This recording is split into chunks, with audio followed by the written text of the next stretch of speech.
अस्सलाम वालेकुम, welcome to JavaScript 60 day challenge. जी दोस्तों, आज जावास्क्रिप्ट 60 डे चैलेंज का लेक्चर नंबर 3 है और आज इस लेक्चर में हम ये रिस्पॉन्सिव नेविगेशन बार बनाना सीखेंगे। एक बड़ी खूबसूरत सी नेविगेशन बार है और जैसे मैं इसको आता हूँ स्मॉल स्क्रीन पर तो ये देखें, इसका ये आइकन भी है और ये इसके क्लिक करने पर ये क्रॉस का साइन भी बन रहा है। ये सारा HTML CSS और जावास्क्रिप्ट की मदद से है और कोई मुश्किल बात नहीं, बहुत ही आसान चीज़ है। आपने बस वीडियो को पूरा देखना है और एक एक जो पॉइंट है उसको अच्छी तरह से ये गौर करके देखना है, तो कोई आपके लिए मुश्किल बात नहीं रहेगी। उससे पहले अगर आप लोगों ने मेरा चैनल सब्सक्राइब नहीं किया तो चैनल को सब्सक्राइब कर लें, वीडियो को लाइक करें और बेल का आइकन लाजमी प्रेस कर दें ताकि आइंदा आने वाली जो इन्फॉर्मेटिव वीडियोज़ हैं वो आप मिस ना कर सको। तो चलिए दोस्तों शुरू करते हैं। ये मेरे पास एक बड़ा पेज है जिस पर मैंने इसका लाइव प्रीव्यू ओपन कर लिया है और ये मेरे पास एक स्मॉल है, इस पर भी लाइव प्रीव्यू ओपन कर लिया है और ये हमारे पास मेन कोडिंग फाइल्स हैं। तो इसमें हमारे पास HTML की एक फ़ाइल, CSS की और जावास्क्रिप्ट की, और इन तीनों को किया हुआ आपस में लिंक। और ये ऊपर लगा हुआ फॉन्ट ऑसम का CDN जिसके ज़रिए हम फेसबुक और किसी भी तरह के जो आइकन्स हैं, फॉन्ट ऑसम के जो आइकन्स हैं वो हम लगाते हैं, सोशल मीडिया आइकन्स लगाते हैं। वो उसके लिए style.css जिसमें हम अपने CSS लिखेंगे और style.css में ये बेसिक कोडिंग है जो कि हर एक समझ लें जो कोडिंग वाली फ़ाइल होती है, CSS की फ़ाइल होती है, उसमें लाजमी आपने पुट करनी है। Margin 0, padding, box sizing, border box, text decoration none, list style none, ये 2 ऑप्शनल है, ये 3 आपने लाजमी ऐड कर लेने हैं ताकि फिर आपको यानी किसी किस्म का ना एरर ना दे। आप अपनी मर्ज़ी से हर एलिमेंट को पैडिंग मार्जिन सेट करो। और ये ऊपर इसके यानी रोबोटो फैमिली जो है फ़ॉन्ट्स की वो मैंने यानी कॉपी करके वो लगाई हुई है। अगर आपको नहीं पता कि फ़ॉन्ट किस तरह से लगाते हैं, फ़ॉन्ट असम किस तरह से लगाते हैं, उस वीडियो का लिंक नीचे डिस्क्रिप्शन में मिल जाएगा, वहाँ उसे आप एक दफ़ा जाके देख लो, आपको पता चल जाएगा आपने फ़ॉन्ट किस तरह से लगाने हैं और आपने जो आइकन वाली फाइल या फ़ॉन्ट असम वो किस तरह से लगाने हैं। तो चलिए हम अपना कोर्स का जो मेन कॉन्टेंट है वो शुरू करते हैं। तो उसके लिए सबसे पहले मैं आऊँगा अपनी HTML की फ़ाइल में और HTML की फ़ाइल में हमने समझ अपनी HTML की कोडिंग, नैव टैग और उसके बाद डिव को क्लास दूंगा नैव सेंटर और इसमें मैं पहले नैव हेडर जिसमें हमारा लोगो लगेगा, उसके लिए नैव हेडर। मेरे पास लोगो कोई बना हुआ नहीं है तो मैं ब्रांड नेम यूज़ कर लूँगा। तो इसमें डिव को मैं क्लास दूंगा नैव हेडर और H2, इसमें H2 की हेडिंग लगा रहा हूँ और इसके अंदर स्पैन का टैग मैं लिख रहा हूँ। स्पैन के टैग को मैं क्लास दे देता हूँ लोगो, इसमें मैं लिख देता हूँ क्रिएटिव और स्पैन टैग के बाहर मैं लिख देता हूँ बाबर। अच्छा, अब स्पैन टैग क्यों लिया? क्योंकि स्पैन टैग जो इनलाइन एलिमेंट है, इनलाइन टैग है, तो हम इसमें टेक्स्ट लिख के उस टेक्स्ट को स्टाइल कर सकते हैं। जो अब हम CSS इस पर अप्लाई करेंगे तब आपको मज़ीद बेहतर से समझ आएगी। H2, उसके बाद मैं डिव लूँगा जिसमें हमने आइकन्स लगाने हैं। तो जो टॉगल आइकन है वो हमने लगाना है, इसको मैं क्लास दूँगा टॉगल आइकन और इसके अंदर मुझे 3 डिव्स चाहिए और उनको मैं नाम देता हूँ बार मुझे कितनी चाहिए? 3 और इसे मैं मल्टीप्लाई करता हूँ 3 से, जी हमारे पास 3 आ गए। और उसके बाद हमारे पास हमें चाहिए UL, यहाँ पे हमारी ये ख़त्म हो गई इस जगह पे। अब इसमें हमें अब UL चाहिए जिसमें हमने मेन लिंक्स लगाने हैं, मेन लिंक्स। उसके लिए मैं UL का टैग UL.links। अब इसके अंदर मैं LI लूँगा और LI के अंदर मैं A का टैग LI के अंदर A का टैग और A का टैग जो उसका लिंक है वो हैश कर रहा हूँ और इसमें होम और इसी को मैं कॉपी पेस्ट करूँगा। 2 3 4 मेरे पास कितने लिंक्स हैं? 4, तो मैं 4 दफ़े इसको कॉपी कर लूँगा। पहले मैं होम, फिर अबाउट, उसके बाद हमारे पास है प्रोजेक्ट्स और फिर उसके बाद हमारे पास है कॉन्टैक्ट। तो स्मॉल स्क्रीन पे इसका प्रीव्यू ओपन कर लेते हैं, ये आ गया। अब इसके बाद हमारे पास है जिसमें सोशल आइकन्स लगे हुए हैं, फेसबुक के, इंस्टाग्राम के, जितने भी हमारे पास आइकन्स लगे हुए हैं। तो उसके लिए यहाँ पे एक और डिव लूँगा, उसको मैं नाम दूँ, पहले कमेंट कर लूँगा सोशल आइकन्स। और इसके लिए मैं एक यूआरएल का टैग लूँगा और उसको मैं क्लास दूंगा सोशल आइकन, यूआरएल और सोशल आइकन्स, और इसके अंदर एल का टैग और एल के टैग के अंदर ए का टैग, और ए टैग के अंदर मैं लूँगा आई का टैग, और फैब FA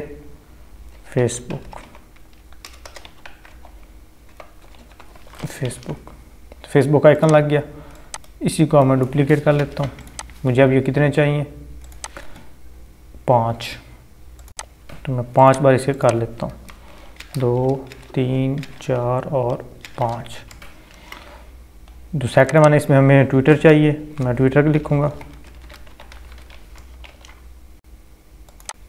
ये हमारे पास ट्विटर का आइकन लग गया। उसको हमारे पास बिहांस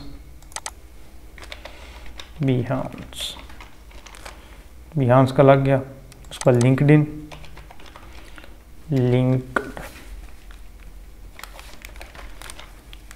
का लग गया। और फिर हमारे पास आ जाता है उसके बाद लास्ट पे स्केच का, SKETCH स्केच। बूम, बस इतनी हमारे पास थी HTML की कोडिंग। तो इसे आप यहाँ से देख के कॉपी करना चाहें देख के कर सकते हैं, राइट करना चाहें राइट कर, जो मर्जी आप इसके साथ करना चाहें। उसके बाद स्टाइल, अब स्टाइल CSS में सबसे पहले जो है मैं हमारी जो मेन है नेव टैग, इसको मैं कॉपी करता हूँ। पहले मैं मेन जो नेव टैग इसके ऊपर स्टाइलिंग अप्लाई करूँगा, डॉट नहीं लगाना, डायरेक्ट नेव। इसको बैकग्राउंड कलर, इसका बैकग्राउंड कलर जो है वो वाइट, बाई डिफ़ॉल्ट भी वाइट है, लेकिन मैं यहाँ पे खुद डिफ़ाइन भी कर देता हूँ। बॉक्स शेडो वो उसका 0.5 पिक्सल और 15 पिक्सल, फिर RGBA 0.1।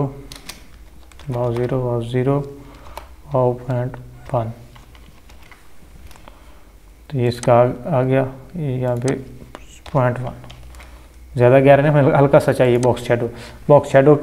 अगर नहीं पता तो उसके ऊपर भी कंप्लीट वीडियो मौजूद है। यहाँ मैं जितनी प्रॉपर्टीज़ बता रहा हूँ ना, ऑलमोस्ट हर प्रॉपर्टी के ऊपर एक न एक आपको वीडियो मिल जाएगी इसी चैनल पे। उसके बाद हमारे पास आ जाता है मेन नेव सेंटर। इसको यहाँ से कॉपी करता हूँ और यहाँ पे इसको डिफाइन करता हूँ। इसके बाद मैक्सिमम वेट देंगे 100% और मार्जिन इसको हम देंगे टॉप बॉटम से 0, लेफ़्ट राइट से ऑटो। डिस्प्ले इसका फ्लैक्स, जस्टिफाई कंटेंट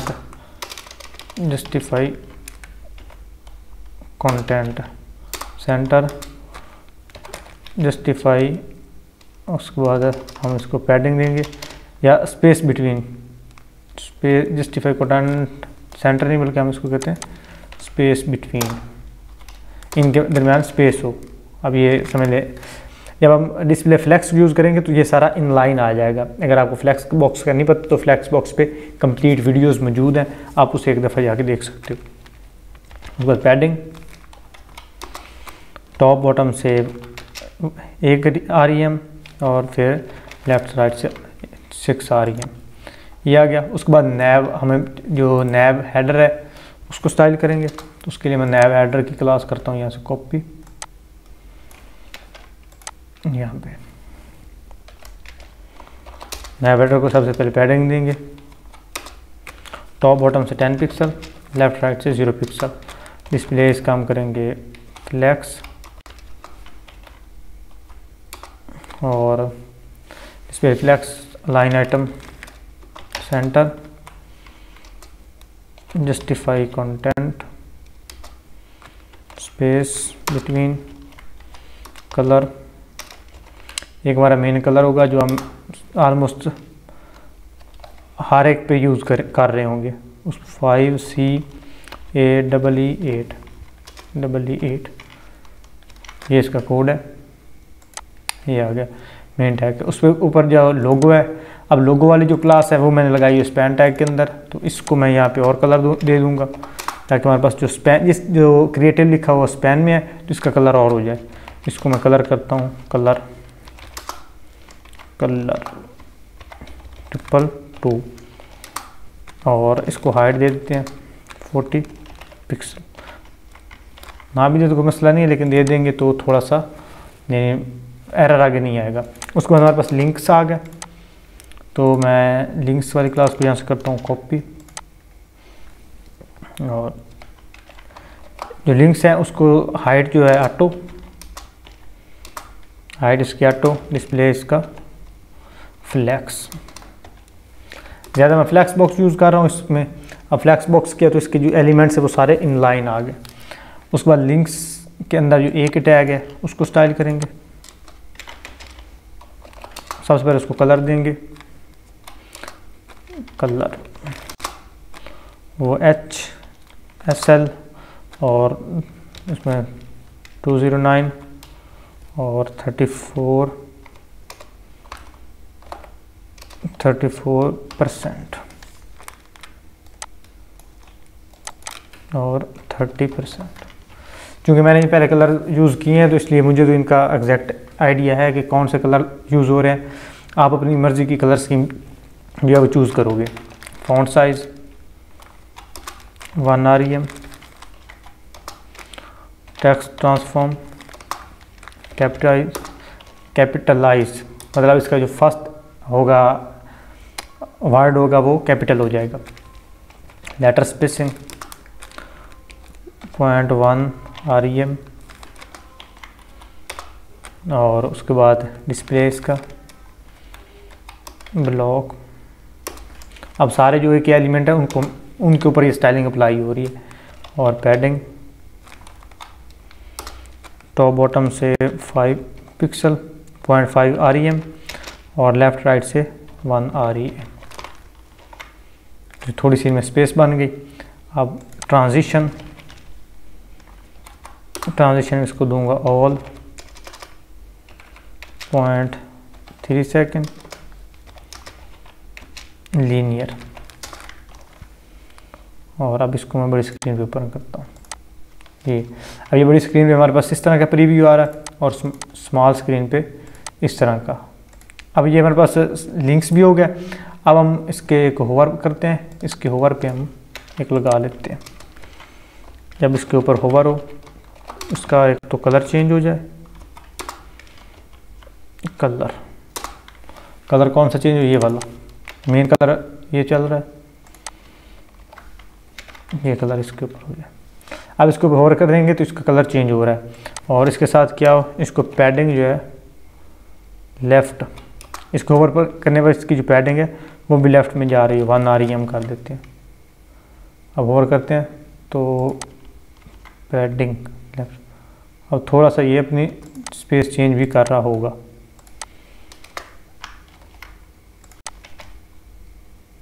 चलिए ठीक है, कोई इसका इतना बड़ा इशू नहीं है। पैडिंग लेफ़्ट हो गया। उसके बाद हम सोशल जो आइकन्स हैं उनको स्टाइल करते हैं। तो उसके लिए मैं सोशल आइकन की क्लास यहाँ से कॉपी करूँगा। सोशल आइकन्स यहाँ से इसको किया कॉपी, यहाँ पे नीचे आया सोशल आइकन, और इसका डिस्प्ले भी मैं करूँगा फ्लैक्स, डिस्प्ले इसका फ्लैक्स, ताकि इसके आइकन जो है वो भी एक हमारे पास इन लाइन आ जाए। और उसके बाद सोशल आइकन के अंदर जो ए है उसको स्टाइल करेंगे। उसको मैं मार्जिन दूंगा, मार्जिन से मैं दूंगा 0 और 0.5 REM।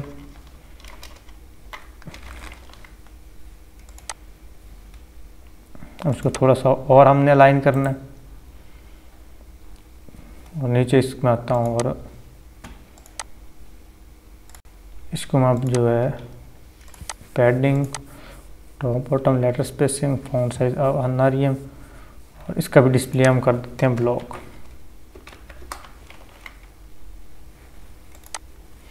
डिस्प्ले इसका क्या ब्लॉक, और इसका जो होवर है इस पर हम कलर अप्लाई करते हैं। होवर, इसके होवर पे अब कौन सा कलर हो वो सेम जो हम यहाँ भी यूज़ कर रहे हैं। इसको होवर करेंगे, इसका कलर इसके होवर से हम ख़त्म करते हैं और इसे वैसे ही लगा देते हैं। इसका ये कलर हो गया। अब ये थोड़ा सा इसे हम करते हैं सेंटराइज करते हैं, क्योंकि ये थोड़ा सा ना ऊपर जा रहा है, उसके लिए मैं यहाँ पे यूज़ करूँगा जस्टिफाई कंटेंट सेंटर। तो जस्टिफाई इस प्लेस का फ्लैक्स जस्टिफाई कंटेंट सेंटर और अलाइन आइटम सेंटर। तो ये दोनों इनलाइन आ गया, थोड़ा सा ऊपर जा रहा है और इसको भी मैं इनलाइन आइटम सेंटर लगा देता हूँ यहाँ पे, लाइन आइटम सेंटर। तो अब ये दो सारे जो है एक लाइन में आ रहे हैं, ये सारे जो है अब एक लाइन में आ गए। अब ये इसका जो था डिस्कटॉप वर्जन वो अब कंप्लीट हो गया। अब हम आते हैं इसके जो मोबाइल वर्जन है, छोटी स्क्रीन। उससे पहले हम इसका जो आइकन है ना, वो 3 आइकन जिसे हम क्लिक करते हैं वो चेंज होते हैं, उसे हम स्टाइल कर लेते हैं।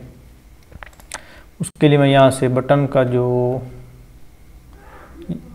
ये वाला टॉगल बटन, इसे यहाँ से कॉपी करता हूँ, यहाँ नीचे आते हैं और यहाँ मैं करता हूँ toggle button style, toggle button style. तो इसे सबसे पहले मैं कर्सर देता हूँ, पॉइंटर और मार्जिन राइट 30 पिक्सल, इतना मैं इसको दे दिया। अब इसके नीचे आते हैं और ये जितने भी हमारे पास बार हैं उनको मैं कॉपी करता हूँ कि जो बार 1, वाओ, बार 2, वाओ, बार 3, मतलब तीनों जितने भी बार की क्लास हैं उनके साथ क्या हो, विड्थ उनको दे दो 35 पिक्सल, हाइट 5 पिक्सल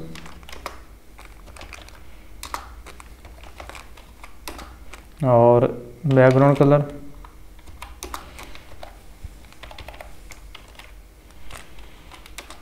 और उसके बाद इसके मार्जिन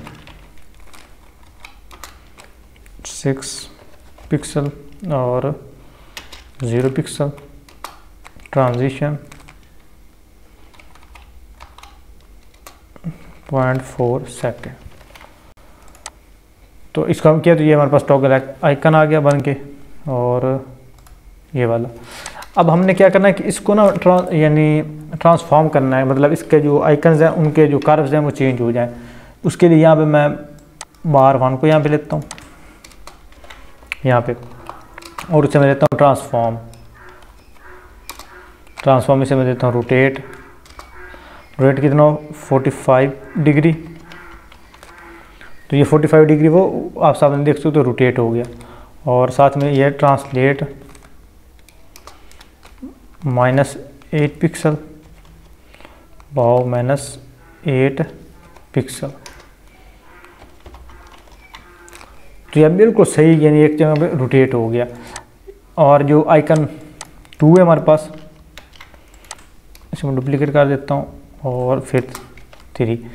जो आइकन 2 है यहाँ पे मैं 2 की क्लास लगाता हूँ, वो तो हमारे पास गायब ही हो जाए ना यहाँ पे, उसकी मैं ओपेसिटी दे देता हूँ 0, तो वो हमारे पास गायब हो गया। जो 3 वाला है उसको साथ क्या करो, पहले को दिया हुआ है ऐसे मतलब 40, एक को कर दो माइनस में, जो फर्स्ट वन है इसको मैं कर देता हूँ माइनस में, माइनस, और यहाँ पे इसे कर देते हैं। अब ये दोनों हमारे पास स्टाइल हो रहे हैं, यहाँ पे हमने 3 करना है 3। अब यार अब थोड़ा सा इनको हम करते हैं, इसको करते हैं 9 और यहाँ पे हम इसको करते हैं 6 पिक्सल। अभी हमारे पास सही क्रॉस बन रहा है।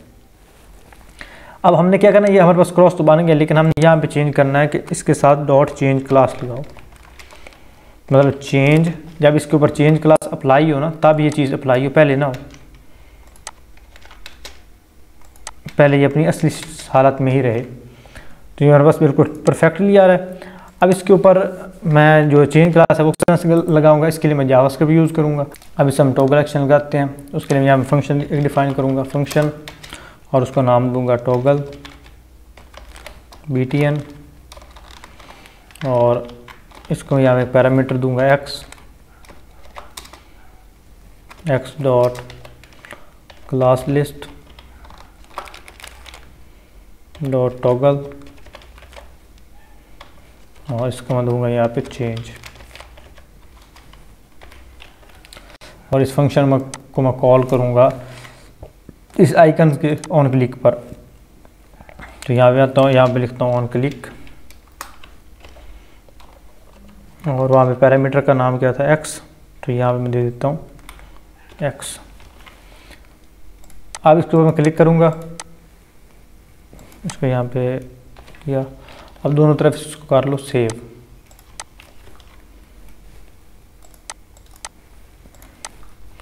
सॉरी x नहीं, हमने यहाँ पे लगाना, हमने यहाँ पे लगाना दिस।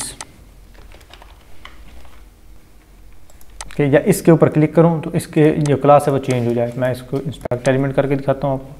जैसे मैं इसके ऊपर मैं क्लिक करूँगा तो यहाँ पे ये क्लास जो है वो ऐड करवा रहा होगा।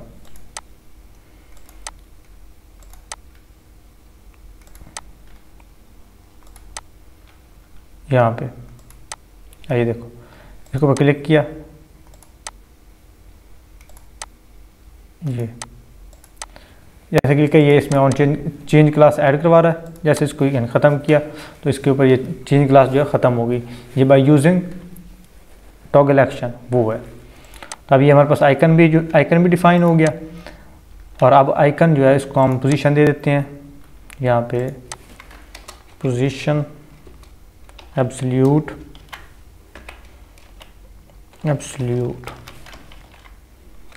और इसको हम लेफ़्ट दे देते हैं, लेफ़्ट 0, ओके। लेफ़्ट में हम इसको देते हैं right 0, RIGHT right 0, margin right 20 pixel. ये थोड़ा सा इसमें स्पेस बन गई। अब हमारे पास जो है ये कंटेंट है, मतलब आइकन्स और ये जो आ रहे हैं इनको हम किस तरह से मोबाइल के लिए स्टाइल करेंगे। उसके लिए यहाँ मैं मीडिया क्वेरी लगाऊंगा, @media ओनली स्क्रीन एंड, और यहाँ पे मैं लिखूँगा मैक्सिमम विड्थ, मैक्स विड्थ कितनी हो, 746 पिक्सल। और यहाँ पे मैं टॉगल बटन, वहाँ पे जो टॉगल बटन था यहाँ पे इसका ये मैं डिस्प्ले कर देता हूँ नन, डिस्प्ले नन। तो यहाँ से इसका डिस्प्ले ख़त्म हो गया। जैसे ये छोटी स्क्रीन पे आएगा तो इसका डिस्प्ले क्या हो, ओपन हो जाए, डिस्प्ले इसका ब्लॉक। अब स्मॉल स्क्रीन पे इसका जो डिस्प्ले है वो ब्लॉक होगा, मतलब ये स्मॉल स्क्रीन पे तो शो होगा लेकिन बड़ी स्क्रीन पे शो नहीं होगा। उसके लिए मैं यहाँ पे आपको इंस्पेक्ट एलिमेंट करता हूँ। अगर मोबाइल वर्जन यहाँ पे करूँ तो हमारे पास शो होगा। अभी क्योंकि इसलिए नहीं शो हो रहा क्योंकि इसमें कंटेंट बड़ा ज़्यादा है, यानी इसमें कंटेंट सही तरह से अलाइन नहीं है। और ओनली स्क्रीन ये आ गया। अब छोटी स्क्रीन में हमारे पास आ रहा है और बड़ी स्क्रीन में हमारे पास गायब हो रहा है। उसके बाद हमारे पास जितने भी ये एलिमेंट्स हैं जिनको हमने डिस्प्ले फ्लैक्स दिया हुआ है, अब इनको जो डिस्प्ले है वो ब्लॉक कर देंगे ताकि हमारे पास ये एक यानी स्टेप वाइज आ जाए, जिस तरह से नॉर्मल HTML में हमारे पास आते हैं। नया कंटेंट को लिया, यहाँ पे नीचे आया और इसको मैं कर रहा हूँ डिस्प्ले ब्लॉक। तो इसका डिस्प्ले ब्लॉक हो गया और इसको मैं पैडिंग दे रहा हूँ, पैडिंग लेफ़्ट राइट से 20 पिक्सल, सॉरी टॉप बॉटम से 20 पिक्सल और लेफ़्ट राइट से भी 20 पिक्सल। इस तरह से अगर बाद में चेंज करनी हुई तो हम कर लेंगे। और उसके बाद हमारे पास जो लिंक्स हैं, लिंक्स वाली क्लास ये ऊपर ये वाली, इसको यहाँ से करता हूँ कॉपी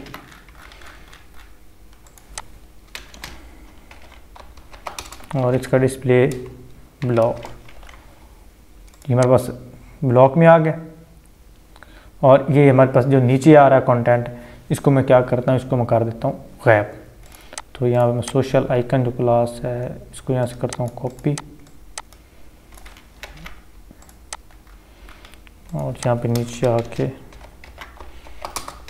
इसका डिस्प्ले मैं कर देता हूँ नन, डिस्प्ले इसका कर दिया नन। अब जो हमारे पास लिंक ये वाला है, इसके अंदर जो एक टैग है ना उनको मैं ख़त्म कर देता हूँ। लिंक इसके अंदर जो एक टैग है उनके साथ क्या करूँ, उनका जो डिस्प्ले है वो नन कर दो। ये जहाँ पे एक टैग हमारे पास गायब हो गया। अब इसके क्लिक के ऊपर मैं इसके जो डिस्प्ले है वो ब्लॉक करवा दूंगा। इसके नीचे मैं यहाँ पे एक क्लास ऐड करता हूँ, show link dot show link, show link, और इसमें मैं क्या करूँगा, डिस्प्ले इसका ब्लॉक। अब ये वाली क्लास मैं ऐड करवाऊँगा इसके क्लिक के ऊपर इन सब आइकन्स में। तो उसके लिए मेन डॉट जीएस में आऊँगा, जहाँ मैं जावास्क्रिप्ट का कोड लिखूँगा। तो यहाँ पे मैं कांस्टेंट डिफाइन करूँगा, कांस्टेंट, ऊपर हमारे पास कांस्टेंट आ गई, और nav toggle document dot query selector, और क्वेरी सिलेक्टर में मैं जो डॉट हमारे पास जो क्लास है टॉगल बीटीएन, इसको मैं लेता हूँ यहाँ से, टॉगल आइकन या टॉगल बीटीएन जो मर्जी दे दें, टॉगल आइकन। अगर आपको क्वेरी सिलेक्टर इन सिलेक्टर नहीं पता तो मैं यूज़ कर रहा हूँ जावास्क्रिप्ट का डोम।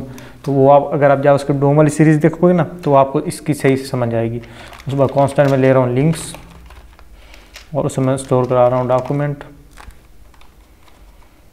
डॉट क्वेरी सिलेक्टर, और जितने भी ये हैं इनको लिंक्स दिए हुए हैं, लिंक्स ये वाला। अब मैंने जो टॉगल है ये बटन है इसको मैंने इस वेरिएबल में स्टोर करवा लिया, और लिंक्स को मैंने इसमें स्टोर करवा लिया। अब ये जो नैव टॉगल है इसको यहाँ मैं लेता हूँ, नैव टॉगल, और इसमें ऐड इवेंट लिस्टनर, इसके इवेंट पे इसके यानी ऊपर मैं एक इवेंट लगा रहा हूँ, कौन सा, क्लिक का। यहाँ मैं क्लिक का इवेंट इसके ऊपर लगाता हूँ, CLIC के क्लिक वाओ फंक्शन। इसमें कौन सा फंक्शन हो, इस फंक्शन में मैं डिफाइन करूँगा links dot class list dot toggle. Same जिस तरह से हमने प्रीवियस टॉगल फंक्शन लगाया इसमें मैं टॉगल फंक्शन लगाऊंगा। तो टॉगल फंक्शन में क्या हो हमारे पास, शो लिंक जो है ये आ जाए, वो। अब इसको मैं क्लिक करता हूँ तो कोई ना कोई ये एरर आ रहा होगा, वो मैं देखता हूँ क्या आ रहा है। नैव टॉगल यहाँ पास आ गया, toggle icon, query selector, links, और मैं इसके प्रीव्यू में देखता हूँ कि इसका कौन सा एरर है। ये एक एरर इसका दे रहा है, कंसोल में आया मेन डॉट जीएस के 9 लाइन पर। वो क्या कर रहा है कि नैव टॉगल ऐड इवेंट लिस्टनर, इसमें कौन सा एरर दे रहा है,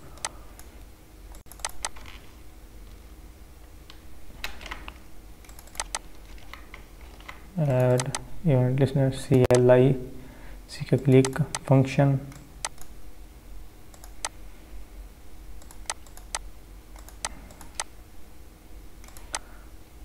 तो जी दोस्तों ये हमारे पास एरर कर रहा है। अब एरर अच्छा हाँ पता लग, ये जो टॉगल आइकन है ना क्वेरी सिलेक्टर, इसके साथ हमने डॉट नहीं लगाया। जब हम क्लास को ऐड करते हैं, क्लास को ऐड करने के लिए हम डॉट लगाते हैं। अब डॉट लगाया तो ये वाला जो है ख़त्म हो गया। अब इस पर क्लिक करते हैं तो ये हमारे पास परफेक्टली चेंज भी हो रहा है, और जो मेन्यूज़ है उनको भी समझने टॉगल एक्शन में दे रहा है। अब मैं इसको अगर इंस्पेक्ट एलिमेंट पे करूँ, अगर अब और छोटी पे करता हूँ, इसको अब क्लिक करता हूँ तो इनमें ये ऐड करवा रहा है, और इसमें अभी देखो शो लिंक इसमें क्लास ऐड करा। जब शो लिंक पे करवाएगा तो उसके अंदर जो एक टैग है उसको ये डिस्प्ले ब्लॉक करवा रहा है। जी दोस्तों आई होप आपको वीडियो अच्छी लगी होगी। आपने देखा कि हमने समझ ले एक सिंपल सी नेविगेशन बार बनाई जावास्क्रिप्ट की मदद से, और इसमें भी बहुत से एरर्स भी आए और हमने उनको रिजॉल्व किया। तो जो कोडिंग है इसमें बहुत ज़्यादा जो है ना एरर्स आते रहते हैं, क्योंकि ये समझ एक कंप्यूटर लैंग्वेज है, और इसे हम शुरू से अगर बंदा कोई यानी ना एडवांस लेवल पे भी चला जाए तो तो एरर्स उसे फिर भी आते हैं, बग फिक्सिंग उसे फिर भी करनी पड़ती है। कभी सेमीकोलन का आ गया, कभी कोई डॉट नहीं लगाया, कभी कोई हैश नहीं लगाया, कभी कोई स्पेलिंग मिस्टेक हो गई। तो कोडिंग में एरर्स आते रहते हैं, तो इस चीज़ से आपने नहीं घबराना। Try again is the best way. आए आपके एरर, उनको रिजॉल्व करें। समटाइम्स ऐसा होता है कि एक छोटा सा एरर होता है और उसके लिए हमें 2-3 घंटे जो है ना सर खपाना पड़ता है, फिर भी उसका पता नहीं चलता।